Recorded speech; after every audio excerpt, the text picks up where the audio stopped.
ये भैया जब इतना सपना में दिखलन, टूट गई नींद, खुल गई आंखें, टूट गया सपना, तो कोई नहीं था, लेकिन धर्मराज भयभीत रहे। यदि कुल भूषण युधिष्ठिर भगवान श्री कृष्ण की बगल में कोठरी और कोठरी में पहुंचलन, भगवान अभी जग रहे हैं। कले आओ धर्मराज, क्या बात है, बड़े घबराए नजर आ रहे हो। कले मालिक ऐसा सपना दिख लिया। तो भगवान कहलन कि जानते हो वह सपना में कौन दिखाई दे रहे हैं आपसे? जिनसे आपका खून का रिश्ता है, जिनसे आपका खून का रिश्ता है, वही आपसे खाना मांग रहे हैं और पानी मांग रहे हैं। कल सरकार ये रिश्ता कहां से कलम की? महाभारत के जंगे मैदान में बहुत से लोग मारे गए, कभी आपने विचार किया? उसमें जो आपके लोग अपने रहे, जिनसे आपका खून का ब्लड का रिश्ता रहा, वे उनकी आत्मा भटक रही है, भूखी है, खाना खिलवा दो। कलक के प्रभु कैसे खाना खिलवाई? कलक तेरे ही करवाएगा, परम भोज करवादा, कलक तेरे ही करवा देगा तो लोग आए के खाएंगे।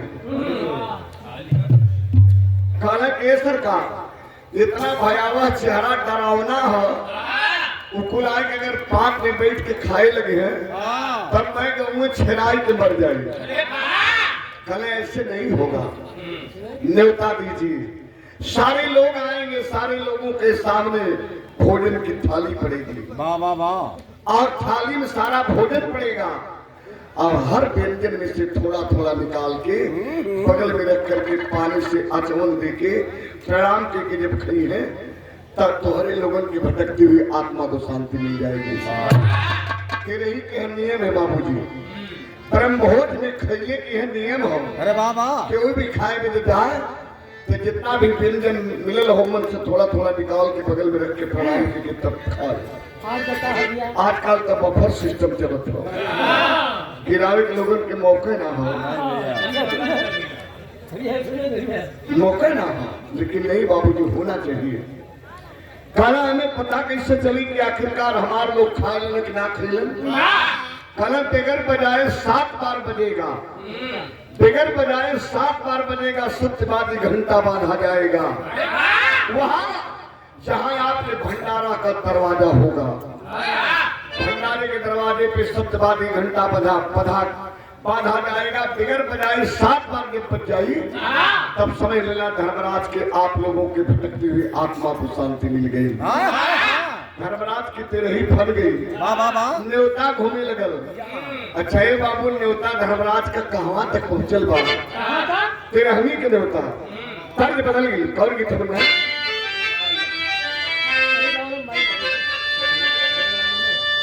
अरे आवा आवा काली माई आ बैठा मोरे अंगना, देव सतरनिया बिछा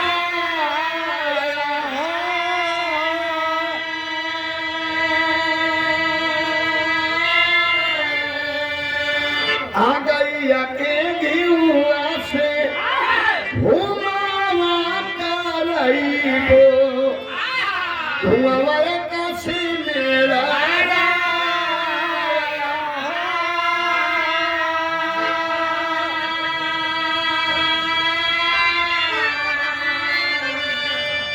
पहले ही कुल गीत रहे गवाए, पूर्णिया लोग बाबू लोग प्रेम से सुने। अरे आजकल का गीत ऐसा नहीं, प्रेम से सुन लेगा तो सरवा डेंगू बुखार हो जाए, मलेरिया बुखार चढ़ जाए, ऐसा गीत निकलते हैं। कितना सुनी जाओगे कि कितना जल्दी हिट हो जाएगा। आज का परिवेश ही होगा, लेकिन पहले बिल्कुल गीत गावे, चढ़ल बुखार भी रहता आदमी को उतर जाकर दिल दिमाग से सुन लेता है। लेकिन गौर करेंगे बाबूजी लोग, धर्मराज की तिरहुई के न्योता कहाँ पहुंचल? पहले बेटा मद्रास के नगरिया में एक राजा की कुमारिया रहली जवानी के उठा,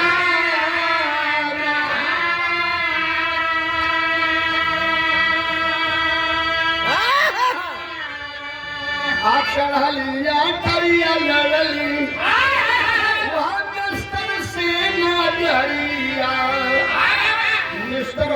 गई परेशान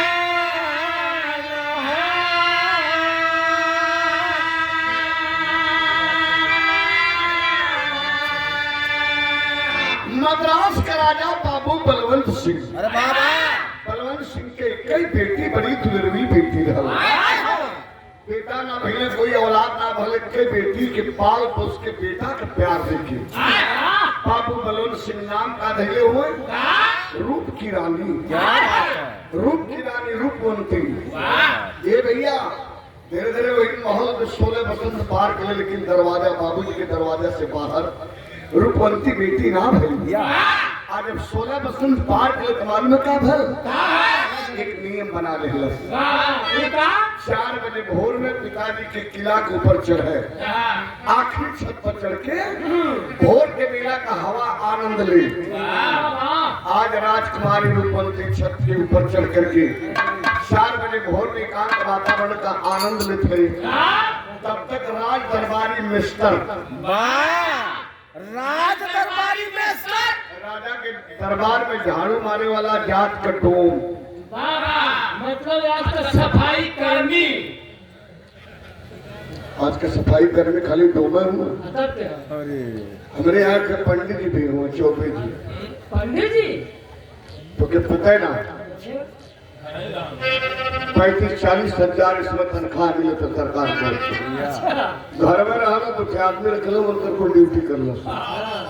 ये सरकार में ये हो तो चलत है ना कि नौकरी कोई और का ड्यूटी कोई और करत है। लेकिन गौर करेंगे बाबूजी लोग, राज दरबारी मिस्टर झाड़ू लगाना शुरू किया किला के सामने नीचे, राजकुमारी ऊपर। झाड़ू का आवाज कैसे निकला था?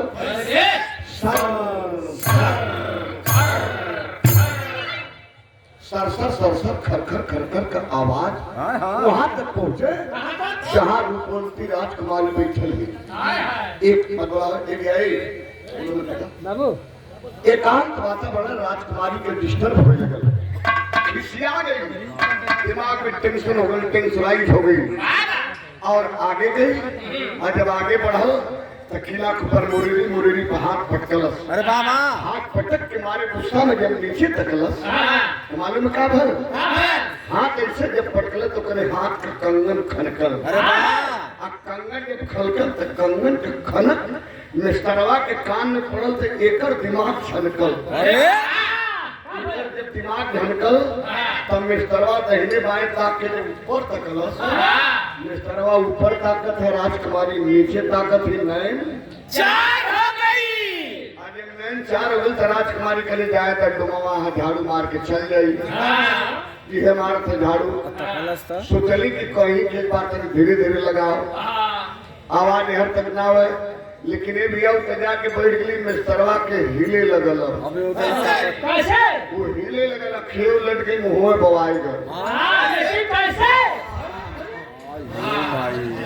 अरे गजब रे गजब, जिंदगी में कबो देखले ना। इतना दिन तक झाड़ू लगाओ रहा, जिंदगी में राजकुमारी के कबो ना दिखले रहा। अब ओकरे समझ में आ गल कि या तो इंद्रासन के परी है, या दुर्ग का देवी है, या महल का मलिका है। हिलत हिलत ओकरे हाथ का झाड़ू गिर गई। उल्टे पांव तहरे तरत गल द्वारे पर अपने झोपड़ी रहल।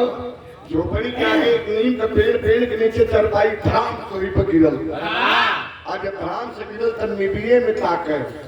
निबिया में ताक मालूम का कहे? अरे गजब रे गजब, अरे गजब रे गजब, ये करजे में सुंगरावे कर जाए तो मिलिया निकलल कल कभी कल झाड़ू मारे। इन निबिया ने कागज का जात कल का हो कैसा हालत है? निबिया ने कहा का बात है? अभी तक झाड़ू मारे गया कल। अरे गजब मत पूछ रे, पूछ मत के काम है तो बताओ कैसे बताओ? टमाटर गीत बदल गई, कौन गीत बात?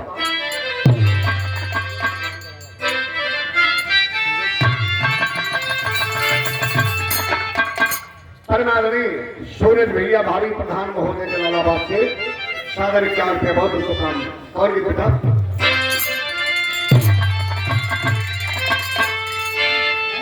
ये पहना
हमारे अमेरिका हुआ एक बार इसको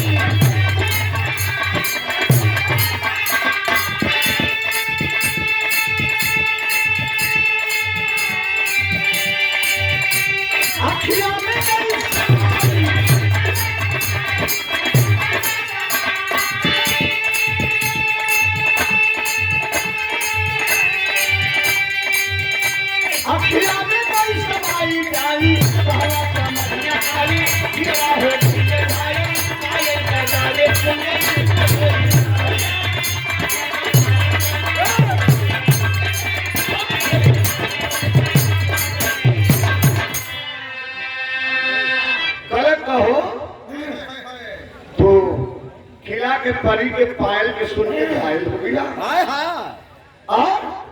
मने मने सोचत भी है लगत है आज राजकुमारी के देख ले कलक की आखिरकार कहा तोरे साथे घटना घटल के दिखला कल वही राजा के खिलवा पर राजा के खिलवा पैसन पायल बजौले ऐसन कंगन खनकौलस ओकरे कंगन और पायल के खनक आए के तले देवे में फंस गए लगत है कि जिंदगी न बची दिखाई बड़ा जीत का घंटा और रोजी अब नहीं चूल्हा बदले बड़ा जीत का घंटा और रोजी में तक ऐसा होकर खनक का तीर करीदा के चीरत में हालत खराब हो गई हमारी। ये भैया कल हमारे जीते तो कदल लड़ गई किला के परी से माछी कैसे घोटाई है ऐसे कहला कल जीते माछी कैसे घोटाई जिंदा है कल हमारे जिंदा रहते बड़ी ऊंची बात कहले वो गरीब के दुल्हन बड़ी ऊंची बात कहले बाबू का कहना कर आवा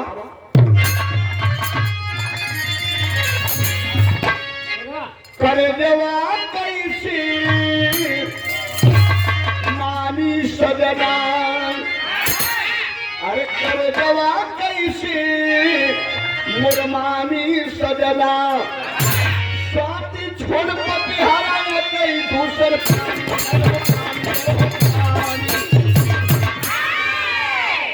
स्वाति छोड़ पतिहारा आ जाई दूसर पानी मुर करे देवा कैसे मानी सजना काले में करवा दे हम तो तोरवा झाड़ू मारेला तो गनवा में मारेली पोछा उछा लगावेली चल जो आंगन में झाड़ू पोछा करके झटके में वही किला पर चढ़ जाए अंदर से सीढ़ी बनल हुई आ जाके पता लगा ले इंद्रासन के परी हुई तो उड़ गल हुई दुर्ग का देवी हुई तो समाहित हो गल हुई लेकिन महल का मलिका हुई तभी रोजे बैठल हुई पहले बार करीब से दिखा देती जिंदगी साथ बच जाएगी तो चोला बदल जाएगी।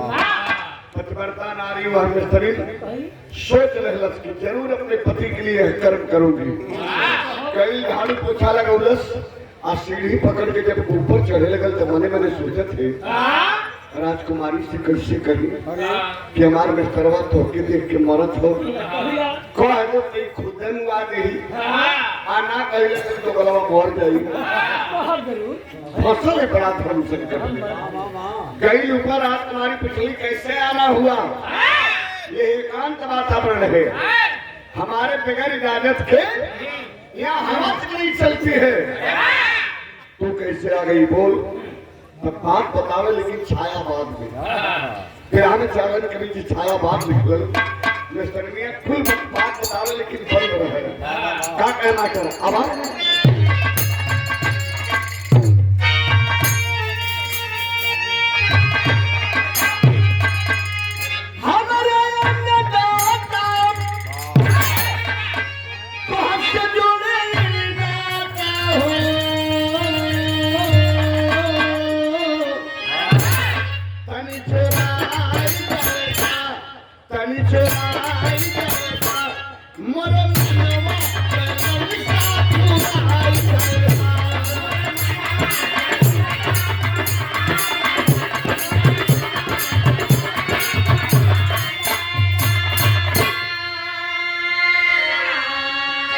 राजकुमारी के मिजाज गर्म होता खाली 3 वार्निंग है, अगर नहीं बताई तो राजकुमारी रूपवंती की तलवार म्यान से बाहर निकलेगी, काट कर तेरे बदन का टुकड़ा टुकड़ा में बिखेर देगी। सोचे थे कि ना बताई तो ये काट दे ही, देर हुई तो दुगला मोर जाएगी, बड़ा फसल फिर कहले, फिर बंद हो तब कहले का कहले मास्टर एक तो छफुल देवी तुम कहले बिना हो तनी चढ़ाई करता, तनी चढ़ाई करता, यही कराम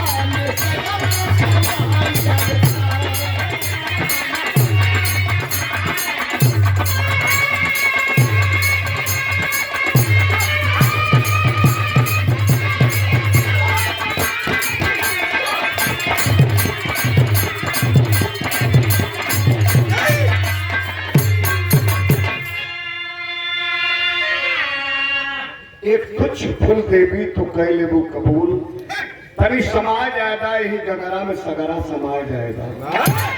राजकुमारी कही है अब आखिरी वार्निंग है, इस बार अगर खोल कर नहीं बताई तो तलवार म्यान से बाहर निकलेगी, और म्यान से बाहर जब तलवार होगी तो कुछ कर गुजरेगी।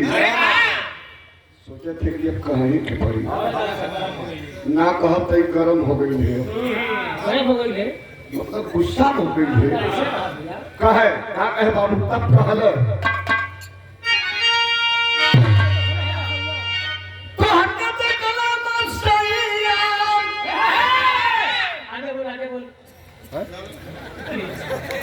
कहले तो के देखल हमार सैया। राजकुमारी कल आगे बोल तो 4 बजे भोर में हमके देखल, हम ओके देखली। तोर मकसद का है, तोर मकसद कहे कहा गलत कि 4 बजे भोरवा में जब आपके देखल सर ये है मकसद है। कले मतलब राजकुमारी कले मतलब कले मिस्त्रिया कले कुछ समझे तो इंद्रासन का परी हो या यही दुर्ग का देवी हो कोनो जिंदगी में कबो तो के देख लेना रहो। हे राजकुमारी, हे अन्नदाता, 16 साल आपकी उम्र हो गई और आज तक आपने देख ले, पहली बार देख ले वो पगलाए लगा था कि मर जाए। क्या करे बाबू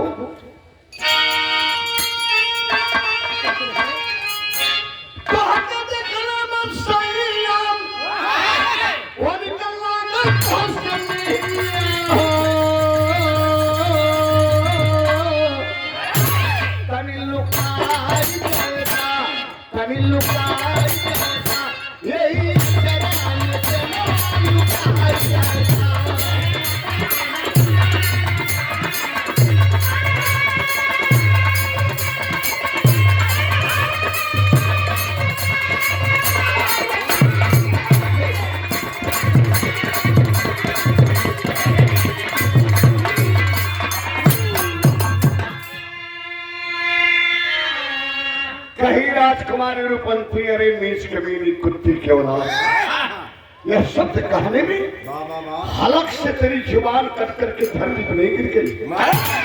क्या कह रही है रे? तेरी जुबान हलक से कट के धरती पर नहीं गिर गई। भाग्य भाग्य भाग्य, वरना तलवार से इतना टुकड़ा बना दोगी कोई गिन नहीं पाएगा। कलश की जात है।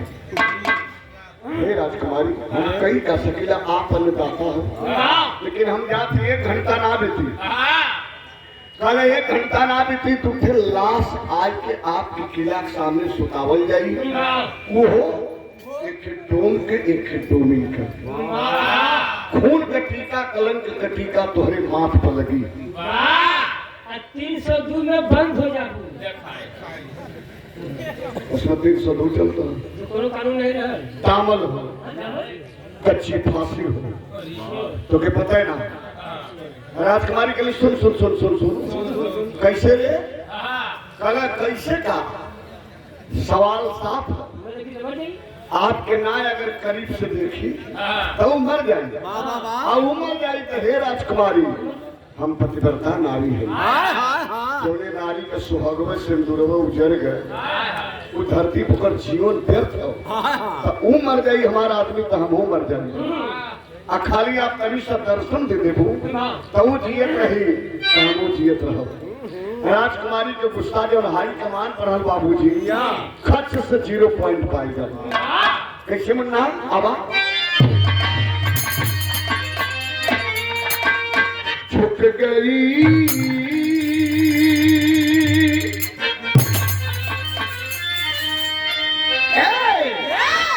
झुक गई कुमारी जैसे युवनवई बदरिया पातू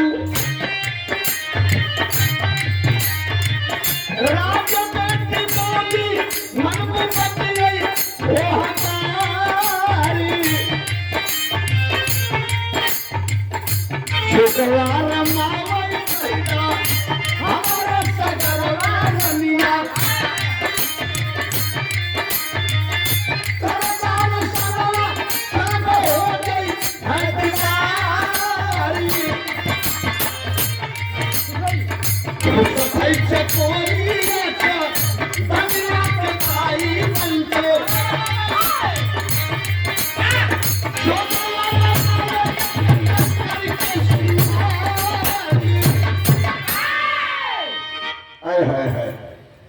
कलश के सोन हम क्यों देखल चाहतन करीब से ना कल हाँ राजकुमारी हम महारानी आपके करीब से देखल चाहता। अच्छा ये बताओ हम के दर्शन देवे जाब हमके देखिए हम ओके देखो तो गाड़ी पटरिया पर रही कि पटरी के नीचे उतर जाए गारंटी लेते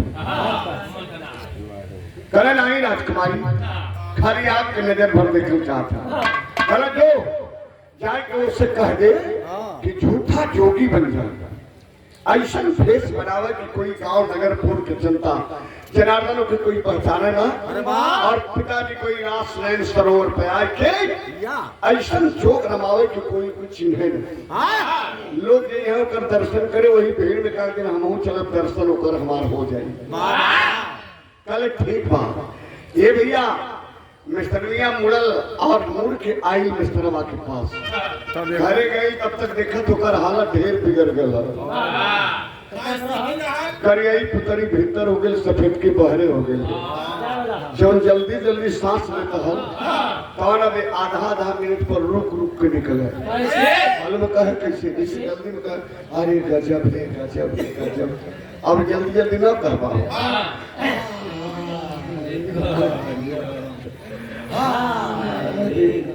मिस्त्रियां कहले के लगत है गया खत्म भले कल का हो का हाल है जब इतना मिस्त्रियां बोलो तब सेडुआ पर धने टंटना के खड़ा हो कल अरे ऐलू हो रही मिलल कि ना मिलल मिली कि ना मिली कल अरे मिली तो बौरायल हुआ सबसे लगोटी पहुंचा और पीपर पाकर कटैया भटकटैया का माला पहन के टीका त्रिपुंड मार के वही राजा के तालाब पर जाए के जोग रमौलस रानी खाली झूठा जोगी बनल आए भैया झूठा जोगी बनल ऐसा जोग रमौलस कि जौन जौन ओकर आत्मा के लकीर भोग क्यों रहल करीब करीब 1.5-2 महीना बीतत बड़ा मजमा जुटे लगल कोई पोखरा पर ये भैया के नए उम्र के बाबा हो गजब हो नगोटिए बहुवत के तो जाड़ा पाला पर से कोनो दिक्कत ना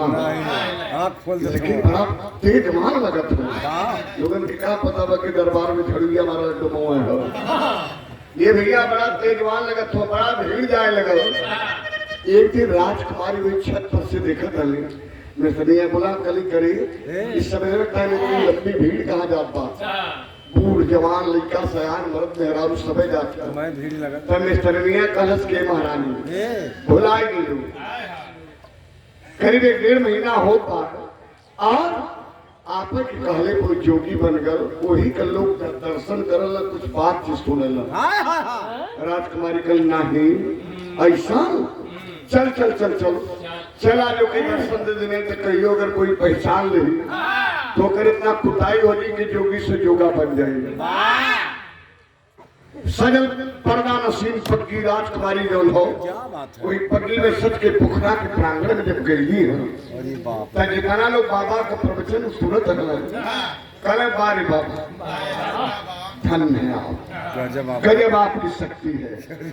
16 बसंत लग गल 16 साल तक राजकुमारी दरवाजे से बाहर ना आएगी। हाँ आप कैसन शक्ति बा कि आप महल में से खींच के पोखरा के प्रांगण तक चली।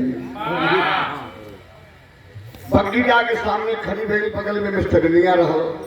राजकुमारी कल के काम कर कह दे के अखिया खोले हमके देखे, हम तो के देखते हैं। मिस्टरनिया धीरे धीरे बाबा के ओर जाए लगल, कहे थे तब से प्रवचन सुने वाला लोग डांटत हो करे अरे यार ये डुबनिया जैसे बाबा के छू दे बड़ा दिक्कत हुई। डाटा डाटा दूर से प्रणाम करे अछूत है अछूत है, दूर से झुक के प्रणाम करे तो गंदी हवा बाबा तक न जाए, तो परछाई न पड़े। दूर से झुक के प्रणाम कर। अच्छा ये लोग के का पता बाकी डोमिनिया बाकी है बड़की बबाई बा, इन लोग के का पता बा। ये भैया दूर से झुकल कुछ दूर पर झुक के कलश के बाबा हे बाबा हरे दो गलावा बाबा अरे अखियां खोल दे रही जौन तू बनौले हुआ भेष देवी के तो गलवा हम समझ गई जौन देवी के पाव में ये रूप बनौला और देवी प्रकट है खड़ी है। कान में जब उकरे आवाज कर बाबू, जब कान में आवाज कर आँख खुलल अब आँख खुलल तो देखल मिस्टरनिया गरियौते है किचकिचैतो है गुस्सैलो है। आँख खुलल तब से देखल कि राजकुमारी के बदली सामने पर्दा हटाए कि राजकुमारी ऐसे दिख रही। आप मिस्टरवा जब सामने देखल तब तन से खड़ा होकर एक पैर पर हाथ जोड़, हाथ जोड़ के जो बात कहलस हमारे बदे आप बदे सकल संसार बदे क्या कहा बाबू जी आपसे गौर करेंगे अपने बेटा।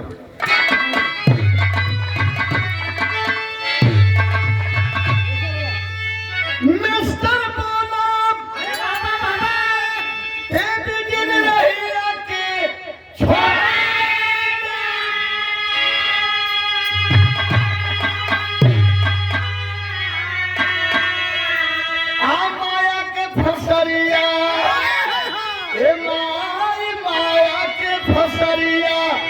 हमारे गरबा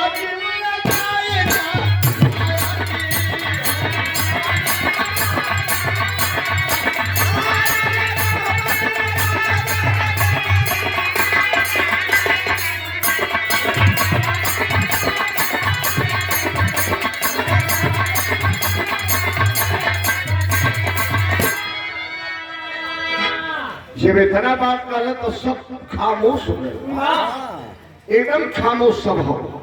एक बात और कहले बाबू, कहा कहले मास्टर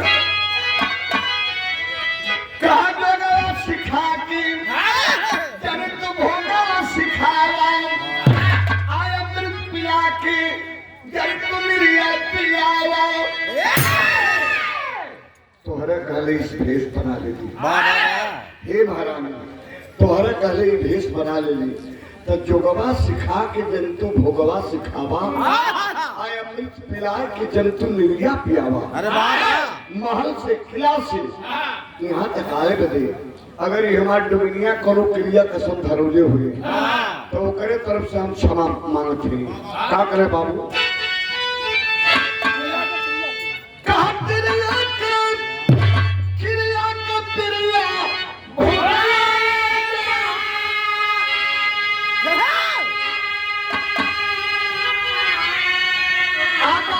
फसरिया माया के फसरिया हमारे गरबा दिल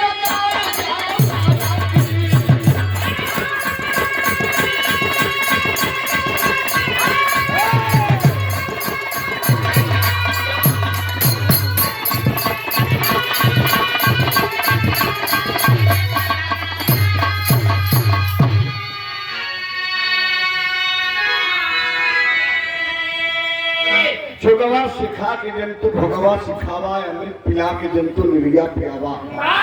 यहाँ तक आया कि अगर डोमिनिया कोनो क्रिया के सब धरोले हुई तो क्रिया के प्रिया भुलाए जा इतना जब कल तब से हर रस एक के मेरी पूरी जनता खड़ा हो गई। अरे वाह जनता का है अरे मर्दवा राजा के दरबार में झड़िया मारे लाई तुमावा बड़का बाबा भाई चला चला चला चला चला चला चला चला तनके में धूल झारत पूरा का पूरा पोखरा का प्रांगण खाली सब लोग निकल गए।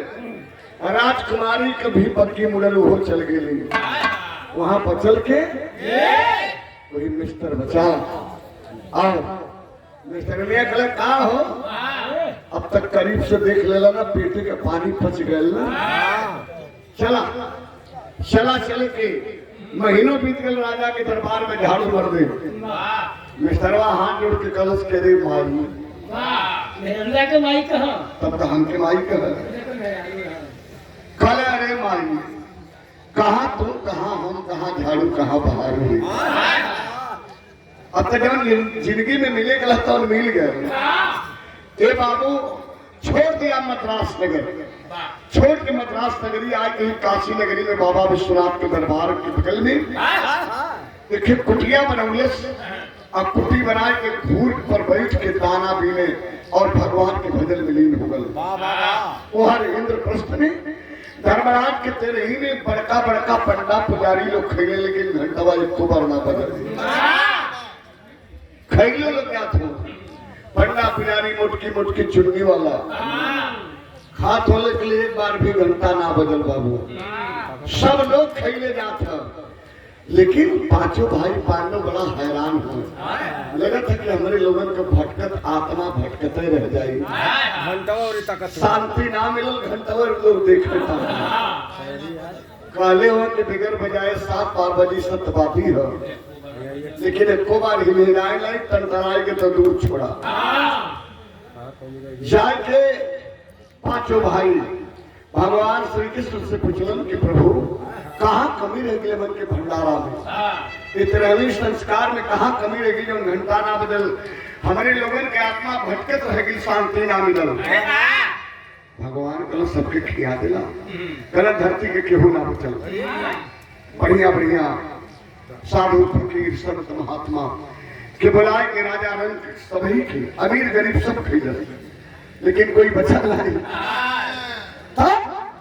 कल एक आदमी भगवान के लिए एक आदमी हमार भगत हो बुला के खिया था देख और खिए तय 12 घंटा बच्चे कल के हो जल्दी बतावा कहाँ हो कल यहाँ नहीं है सुदूर बाबा विश्वनाथ के नगरी काशी नगरी है वही काशी नगरी में हुए और जे जाए बुलाए में सम्मान से जाए सम्मान से लेके आवे अपमान न करे चूंकि जात का टोम हो नाम सुपन भगत हो सुपा भगत जात का डोम हुआ भीम 3 हाथ पीछे हट गई लगना उनकी यो भी मतलब का लफड़ा पालन हमेशा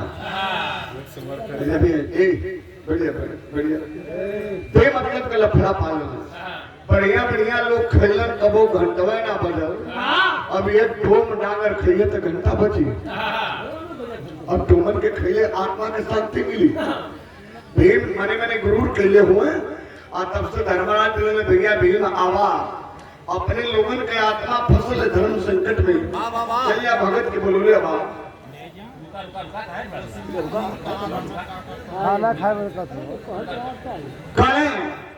के भैया सम्मान से लेके यहाँ सम्मान से दे यहाँ कल हम भीम है कल बरियार हुआ इसको तो भेजे भैया कलम बरियार है भीम है कि ये डूम डांगर ढोल दे रही भीम के दिखाई के में घमंड हो गया बड़ा छिलोरी लोग खेलने तक गईला इले काशी नगरी में गदा लेके खोजत हुए कि हर मिली कि हर हुई कैसन हुई यह सोचत हुए और तब तक जौन बात भगत देखले का भैया भीम के खोजे तला भीम कला हमके करो यहाँ पहचान तो का फिर पहचानिए का हम भीम है ये गदाधारी भीम ही लगला ही ले कला हाँ हो खोजत है कहला की कहला जात का डोम हा नाम सुपन हो वही के खियावे के हो कहले भैया तुम करीब चले आवा जब भीम करीब गए तो बड़ा बुरा फोकराई महकल है कहला मतलब बहुत बुरा महकत हो बतावा के हर मिली हो यहाँ रहो ना बसात को बर्दाश्त ना होता कहले ये भैया वो दूसर कोई ना जेके खोजे तो हम ही है भीम तब से तू हाथ चार हाथ लंबे चले इतना फोकराई महके वाला चल के खाई तो घंटा बची भगवान के मन में गरियोतो उदाते हो ऐसे नहीं कोई देह डांगर मकौआ इनकर पसाए वाला इनकर भगत सेवक हो सब कल उमर का करथवा कल भैया पापी पेट हो एक से दाना दिन दिन खाते पापी पेट के सवाल हो अब भगवान के भजन में कल हवा निकला हवा चला लेकिन काशी नगरी के डोम राजा खरीद लिए तब भैया डोम लोग जो भी हो देखा परिवार सुबह भगत के परिवार में जाके भोजन देंगे तक जयकारा बोल रहे चलिए आप लोग यार भगत निकलने से जरूर कले भीम बड़ा कमजोरी है बली हुआ बलवान भीम हुआ कहल ना चाहता लेकिन जल्दी हुआ चल लेता हमारी कुटियावा में हमारे के तुलसी का माला ले चलता तब बहरवा निकल चली चले कहिए बच्चा चलो भीम मने मने सोचे तो करवा उनके कामों सहज था देरात नहीं है अच्छा यहाँ पर काम में चला चली गईले कुटिया में बच्चों दिखले सामने माला टंगल हो तो कहला कि अछूत का माला हाथ न लगाई डोम का माला हो के हाथ न लगाई थे गदवा का गड़िया लगा के अलचल कुकर गरवा में डाल दे लगा के गदा का डाली लगले हिलाए बाबूजी माला तो से मुस्ना तो भीम गदा दहाई के दोनों हाथ लगाए गए माला पर अजमावत हो खींचत हो लगाई के मड़ैये ऊपर के फेंकाई जाए भीम पसीना पसीना तरबतर देवले भीम के 60,000 हाथी के बल हो लेकिन माला जगह तक ना छोड़े बाबूजी आ तब से भगत जौन हो फेगुनिया लेहले धीरे धीरे कुटिया में प्रवेश कैले कहला कहा भैया भीम रहला बड़ा जल्दी में कैला बड़ा देरी तब भीम मालूम का बहाना बनावे हाँ हो कबे के खोजे थी मर्दवा कहाँ देले वहाँ मिलते नहीं समझ में टंगल भीम कहला कबे के खोजे थी मिलते ना कहला अल्लाह कहाँ खोजे खुटिया पर यह टंगल है कहला कानी मुरिये लगाई के भगत उठाए के अपने गलावा में डाल ले बाबू आज जब डाल ले सबसे भीम जब दिखले कहला अरे बाप रे बाप पूरा फल लगाए के हिलौली माला जगह न छोड़ली सर्व कानिये मुरी सुखाई के तेरे में डाल ले ये पहलवानो कारे भाई लेकिन हड्डी से जोर फाटत है कहाँ सट से लेके गदा बाहर निकल गया मगर धीरे धीरे निकल तो कलावा चला चल या देर होता वहाँ खाए के भले भैया तुम्हारा जल्दी हुआ तू चला हम आ जाए तो चला नहीं तो कहीं गिरा दिया तो कुल इस तरह के घुट्टी पर चल जाएगी अरे बाबा भीम मैंने सोचे तो जो आज चाहे माता महकत हो बहुत बुरा महकत बहुत बुरा हुई तोरे ने फुहर आदमी जिंदगी में पहली बार देख लिया आज चाहे माता हम चलत भीम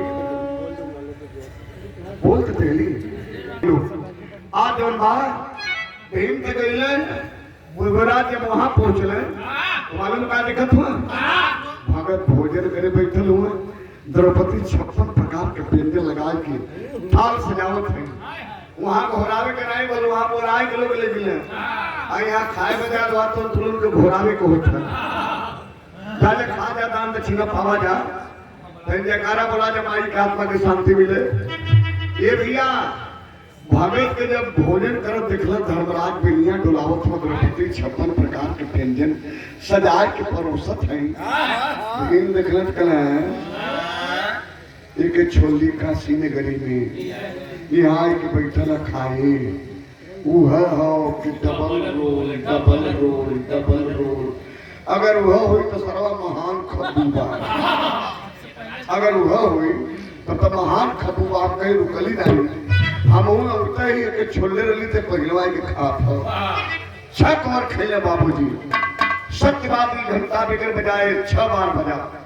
7वां कौर के जब बारी आई तो मालूम का के योगेश्वर भगवान श्री कृष्ण तनी सब बहरवा चल गए और भगत सोचल कि ऐसा कह दे आखिरी कौर में न कोई ऊंच न कोई नीच न कोई जात न कोई पात न छुआ न छूत न भेद न भाव। अरे बाबा ये समाज में जो खाई बरकरार है छुआ छूत ऊंच नीच भेद भाव की ये खाई के बराबर कभी पार नहीं। 56 प्रकार के व्यंजन के निशान के आज वही पूर्ण घंटा ही नहीं आयल टनटनाए लाई तब से द्रौपदी के मन में भाव है डूम का डूमे ना खाए का हल्का जाने। 56 प्रकार के व्यंजन अलग अलग लगौली कुल कर शान के हो के खाते 7वां को गलत है। धर्मराज दौड़ के जाए के भगवान कन्हैया से कहले भगवान कहलन कि द्रौपदी हमेशा काम बिगाड़ेगी। एक बार काम बिगड़ गई तो इतना बड़ा महाभारत है। एक बार काम बिगड़ गई। अरे बाबा नौ के कहले रुपये अंधा का बेटा अंधा तो महाभारत न भेद हो। लेकिन आज देखा इनके मन में अहंकार हो गया जब बात मानत रहे भगत बनावे जात रहा तो द्रौपदी ब्रेक हो गई। क्या द्रौपदी के लिए गोड़ पे गिर जा खाए नहीं तो हरे लोगों की आत्मा का शांति तो मिल जाई लेकिन धरा धाम पे खाई बरकरार रह गई। छुआ छूत ऊंच नीच भेद भाव तो खाई बरकरार रह गई। हे बाबू 6 और खेले अरे 7 और खेले 7वां घंटा बजल तब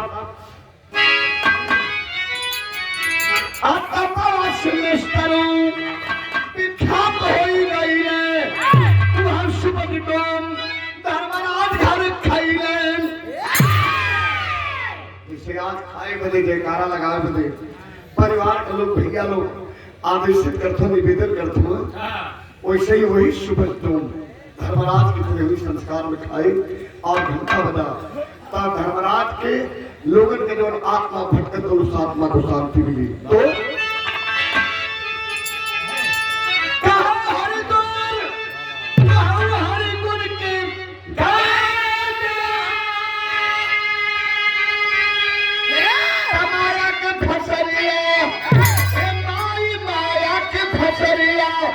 हमारे करवा दिल लगाए